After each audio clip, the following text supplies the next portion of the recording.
ভাইয়া একটা চানাচুর একটা চিপস দেন। তো আচ্ছা দিতেছি। এই যে ভাই, এই নে ধর। ভাইয়া কয় টাকা হয়েছে? হিসাব করে দেখতে হবে ভাই।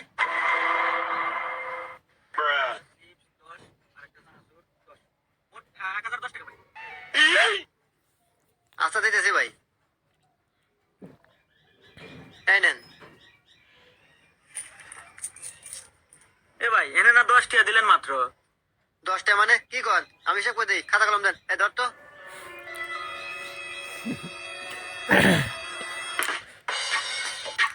দুই দুই দুই দুই এক এক। এই নেন হিসাব করে দিলাম।